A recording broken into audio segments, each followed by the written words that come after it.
번째, 코로나 백신 불신 커져 투명한 접종 로드맵 빨리 짜야지. 맞죠? 제가 계속 백신에 대한 이야기 했죠. 그런데 우리가 막 K방역 뭐 진단키트 뭐 성공했다고 하는 사이에 다른 나라들은 이렇게 미국이나 유럽은 접종 로드맵을 완성했다고 합니다. 근데 우리도 투명한 접종 로드맵을 빨리 짜야 된다. 그래서 제가 접종 로드맵 뭐가 이상적일까를 한번 이렇게 고민해 봤어요.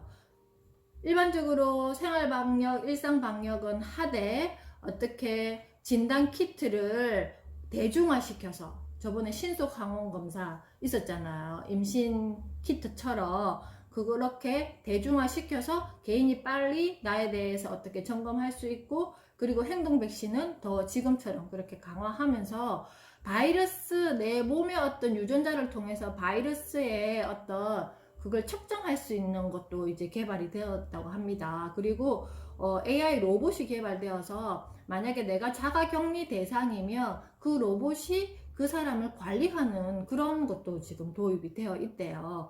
그런 것처럼 내 개인의 방역을 내가 철저하게 지키되, 그런 어떤 사람을 우선으로 백신을 접종하고, 그래도 백신은 개인적으로 일상 방역이 잘 되어 있고, 그리고 생활 방역을 잘 할 수 있는 사람들은 그것을 유지시킬 수 있지만, 또 그렇지 않은 사람들도 많이 있어요. 그냥 불안하고 어떤 이런 기본적인 마음의 준비가 안 돼 있기 때문에 그냥 막연한 공포 속에서 사는 사람들은 정말 바이러스가 조금만 이렇게 내 몸에 독감 바이러스가 이렇게 투입돼도 굉장히 내 몸이 힘들고 결국은 사망까지 갈 수도 있다는 거죠. 그게 개인의 면역력에 따라서 다 다르기 때문에 백신이 들어오지 않는다? 그러면 들어오면 언제부터 들어올 건지에 대한 어떤 거를 투명하게 절차대로 해서 그에 따른 어떤 부작용은 개인이 감수해야 되잖아요. 그런 것처럼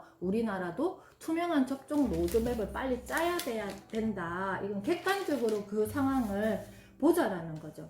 그리고 미래 트렌드 이야기 첫 번째, 신용카드 업계 판 뒤흔든 정태현 현대카드 부회장 이야기. 선생님, 그거 지금 무슨 이야기를 하고 싶어서 우리한테 지금 이런 기사를 전달해 주시는 거예요? 그거죠. 우리가 많은 신용카드를 사용하죠. 그런데 결국 그 신용카드라는 게 이제 종말이 된단 말이에요. 근데 이게 현대카드 같은 경우에는 여기 안에서 소비 트렌드를 분석해서 그게 따른 어떤 소비 트렌드의 자료를 빅데이터화 시켜놨고, 그 자료를 또 다른 데서 엄청 그 자료를 탐내는 거죠. 그게 굉장히 앞으로 미래 사업에 굉장히 필요한 거니까. 이현주라는 사람이 어떤 소비 트렌드를 갖고 있어서 이 사람에게는 어떤 알고리즘을 적용해서 마케팅을 하면 먹히겠다가 모든 사업에 다 포함되잖아요. 그것처럼 카드라는 거, 우리는 현대카드야. 현대카드 인지도가 좋고 좋아. 그러면 거기에서 머물러 있으면 안 된다라는 거. 나 개인도 마찬가지. 나는 그냥 잘 살고 있어. 그러면 우리 아이들도 건강하게 잘 살아. 그냥 지금 하던 대로 하면 돼 하면 나중에 나도 아이도 세상과 접속할 수 없다라는 거야. 나 개인도 그리고 우리 아이도 진화되어 가야 되는데, 현대카드는 그렇게 시대에 맞춰서 미리 진화하고 있었다라는 거예요. 2011년도부터. 근데 우리 개인은 그런 정보가 없었어도 진화하기가 힘들고 그렇잖아요. 근데 대기업은 이미 그런 어떤 트렌드 분석 전문가를 통해서 진화할 준비를 다 하고 있다는 거. 그리고 계속 끊임없이 진화하고. 그래서 이거를 잘 이해하셔서 나 개인도 우리가 지금 이렇게 매일 공부하는 것도 지금 내하고 관계없어가 아니라 여기에서 나는 어떻게 how to 무엇을 해야 되지, 어떻게 해야 되지를 계속 생각하고 계셔야 된다는 거예요. 그래서 내가 진화하기 위해서는 나는 어떻게 무엇을 할 수 있을까를 생각하고 계셔야 된다는 겁니다. 그리고 여기 보면요, 자 보세요. 몸속에 34조 개의 세포가 뭔가 지도 뭔가 누군가가 이렇게 안내자 없이 자기들끼리 다 알아서 협력을 하면서 빠질 거는 빠지고 더할 거는 더하면서 이렇게 우리 몸이 하루를 매일매일 살아가고 있어요. 그런데 그런 몸을 갖고 있는 이 인간이 얼마나 위대해요? 그럼에도 불구하고 우리는요, 이렇게 철저하게 전문화되거나 분업화되지 않고 그냥 그때그때 그냥 내가 내 마음대로 내가 살아간다라는 거예요. 그래서 여기 보면 우리 정작 이런 세포들은 이런 세포들이 집합체인 우리들은 그렇지 않을 때가 많다. 몇 명만 모여도 삐걱거리기 일수다. 우리가 몇 명 이렇게 모여가지고 뭘 하려고 하면 잘 이렇게 협동하면서 잘 돼요. 어려운 일이 많잖아요. 각자 목소리가 있기 때문에. 근데 34조 개나 되는 세포들은 이런 협력을 만들어내는 것도 놀랍지만 이런 세포들로 이루어지는 우리들이 세포처럼 행동하지 않는 것도 놀랍다라는 거야. 참 알다가도 모를 존재가 인간이다. 그럼 여기에서 우리는 뭘 배워야 될까요? 자, 내 몸의 세포를 통해서 배워야죠. 어떤 것을 하기 위해서는 각자 잘하는 것을 분업화할 수 있어야 되고 세분화하면서 또 잘하는 것에 대한 전문화를 시켜야 되는 거죠. 우리 아이를 바라보는 엄마의 마음은 어때요? 우리 아이를 일반화시키면 안 된다라는 거예요. 일반화시키면 안 되는 게 이 아이가 잘하는 게 뭔지 그리고 뭘 전문화 시켜줄 수 있는지에 대한 엄마는 아이를 보는 안목을 키우셔야 돼요. 그럼 어떻게 키울 수 있을까요? 숙제입니다. 그리고 제가 여기 보면 자연 모방하기라고 아까 제가 여기 글을 올렸죠. 인간 학습의 큰 두 줄기를 보고 두 줄기는 보고 배우기와 부딪혀 보고 배우기인데요. 이 유아기 때는요, 아이들이 어떤 배우기냐 하면요, 더 큰 게 보고 배우기예요. 누구를? 나를, 엄마인 나를, 그리고 가정의 모습을 보고 배운다는 거예요. 사람의 대뇌는 160억 개 정도의 뉴런, 신경세포가 있는데 이들은 시냅스로 선택적으로 연결됩니다. 근데 유아기에 왕성하게 연결이 증가해 최고조에 이릅니다. 성인이 되면 유아기에 40% 이하로 줄어드는데요.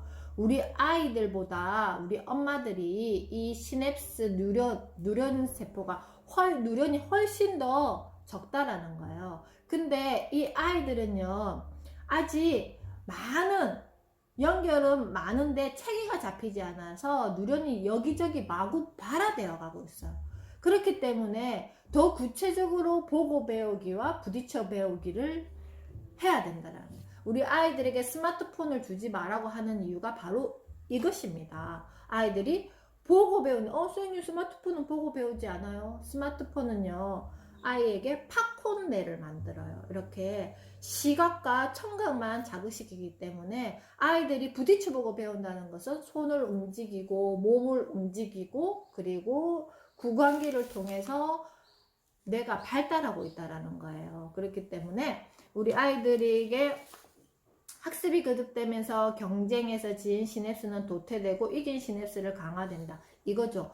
내가 어떤 거에 계속 뭔가 부정적인 정서가 연결되면 시냅스가 뚝뚝뚝뚝 끊어질 거예요. 그래서 누런과 누런을 연결시켜 주지 못할 거예요. 근데 긍정적인 정서를 통해서 좋은 어떤 결을 만들어가면서 이 누런을 다양하게 자극할 수 있는 게 언제 해야 된다?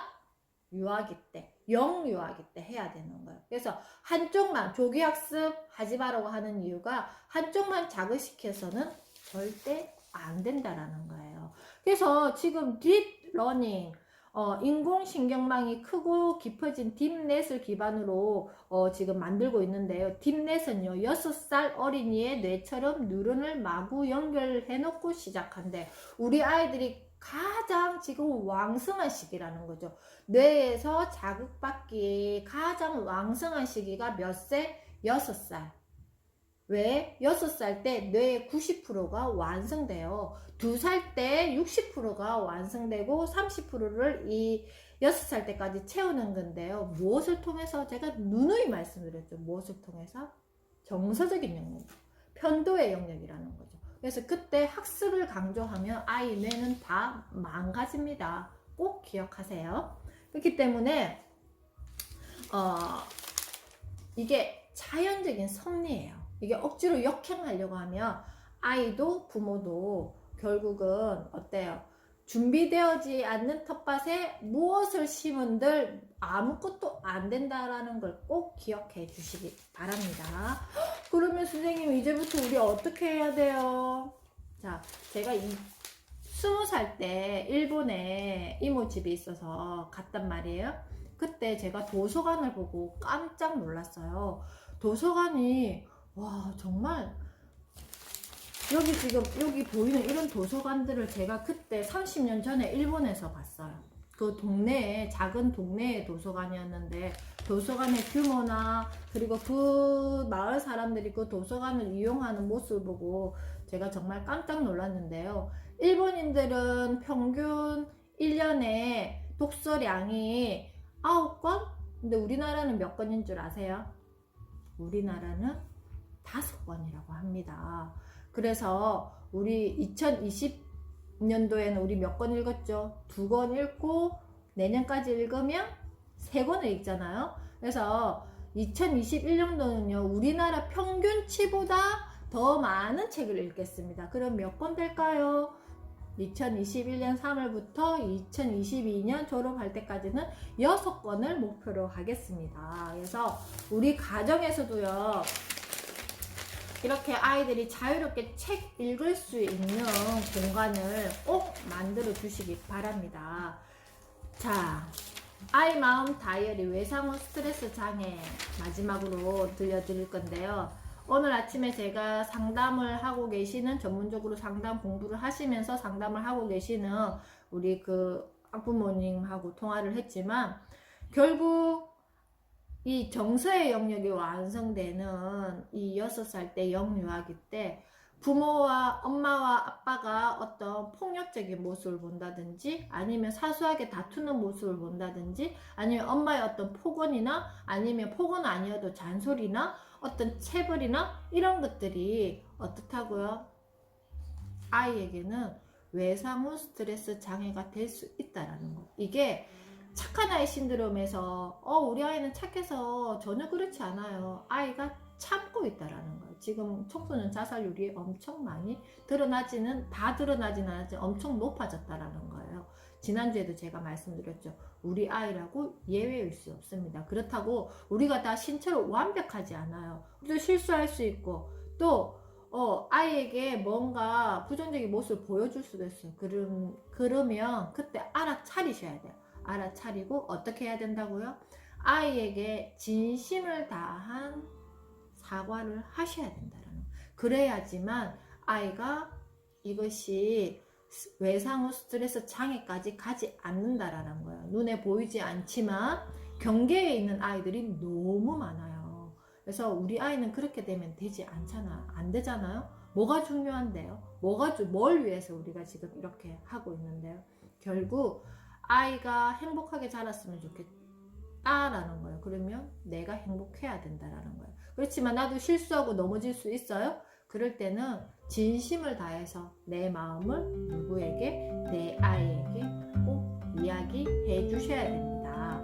아시겠죠? 그래서 내일 이 시간에도 또 우리가 오늘 신문 이야기를 만나뵙도록 하겠습니다. 수고하셨습니다.